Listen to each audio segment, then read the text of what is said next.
ఆనాడు భగవంతుడు శ్రీకృష్ణుడు చెప్పినట్టు పాంచజన్యం ఆయన శంఖం పేరు. యుద్ధంకి ముందు పాంచజన్యం ఎట్లయితే పూరిస్తారో మనం కూడా పాంచజన్యం పూరిద్దాం. ఒక 5 అంశాలను ప్రధానంగా తీసుకుందాం. ఆ 5 అంశాల కోసం ఇప్పుడు కొట్లాడదాం. రేపు ప్రభుత్వంలోకి వచ్చిన తర్వాత మన ప్రజలకు ఇద్దాం. ఏం అంశాలు అవి? మొట్టమొదటిది విద్య. కాబట్టి మీ పిల్లలు ప్రైవేట్ పాఠశాలలో చదువుతున్నా, ఎంతవరకు చదువుకున్నా కంప్లీట్గా మీ మీద ఒక్క రూపాయి కూడా భారం పడకుండా చదివించే బాధ్యత మేం తీసుకుంటాం.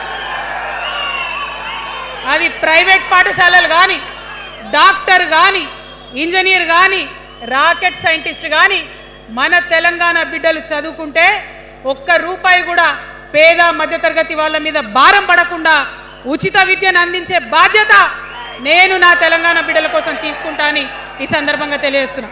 ఏ రోగమన్నా రాని, ఎంత పెద్ద హాస్పిటల్ అన్నా కానీ మన తెలంగాణలో మన జబ్బు ఎక్కడ తగ్గుతుందో అక్కడ మీ జేబులకెళ్ళి ఒక్క రూపాయి ఖర్చు కాకుండా ఉచిత వైద్యం అందించే బాధ్యత మేం తీసుకుంటా ఉన్నాం.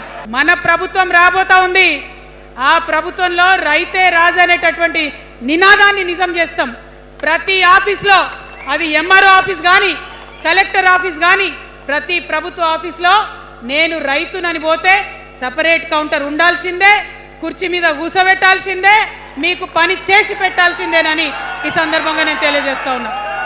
ఉపాధి అంటే మన ప్రభుత్వంలో, రేపు రాబోయేటటువంటి మీ అమ్మ ప్రభుత్వంలో 2 లక్షల రూపాయల నుంచి మొదలు పెడితే 20 కోట్ల రూపాయలకు కూడా మనము మీ వ్యాపారానికి సంబంధించిన ఐడియాతో మీరు వస్తే బ్యాంకులతో సంబంధం లేకుండా నా యువకులను, నా యువతులను నమ్మి ఆ లోన్ డైరెక్ట్గా మీకు ఇవ్వడం జరుగుతుంది.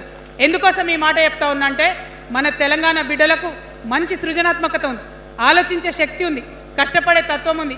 ఇవన్నీ కూడా మంచి వ్యాపారవేత్తలకు ఉండేటటువంటి లక్షణాలు. మరిగా మన పాంచజన్యంలో 5వ అంశం, ఆఖరి అంశం, అతి ముఖ్యమైనటువంటి అంశం సామాజిక న్యాయం. సామాజిక న్యాయ తెలంగాణ సాధించాల్సిందే. మన ఎస్సీ మిత్రులకు, ఎస్టీ మిత్రులకు, అగ్రవర్ణాల్లో ఉన్నటువంటి పేదవారికి, బీసీలకు అందరికీ న్యాయం జరగాలి.